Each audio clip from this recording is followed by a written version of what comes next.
Here's a quick rundown of the 2024 Macan GTS. As you know, there isn't much difference between the 23 and the 24 Macan GTS, but we'll give you a rundown on the specs on the 24 and all the options and things we like about it. So the Macan GTS base MSRP is $89,000. It comes standard with a 2.9 liter turbo of 434 horsepower. It does 0 to 60 in 4.3 seconds, and surprisingly, this is the top of the line now. There is no more turbo because it's now electric. So this model hasn't changed since 21, but over the 21 model, LED lights are now standard and the front bumper is completely redesigned. And then the rear bumper has been updated as well on the exterior.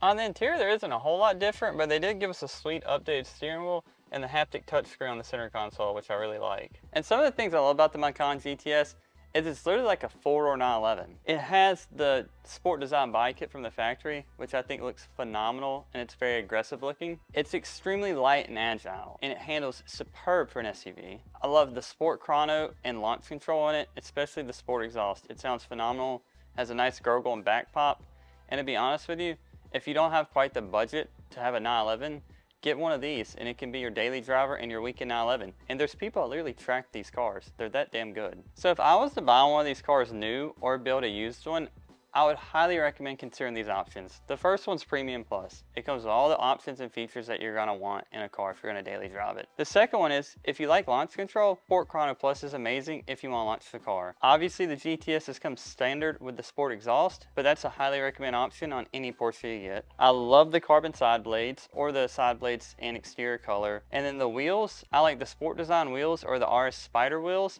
and then the carbon interior package. Obviously there's a ton of options you can get, but I think those are the best ones that I would personally get if I was buying one of these. So if you're looking for a new daily driver, this Macan GTS is actually for sale. If you click the link below in our bio, it'll take you to our website. Thanks for watching, and we'll see you on the next video.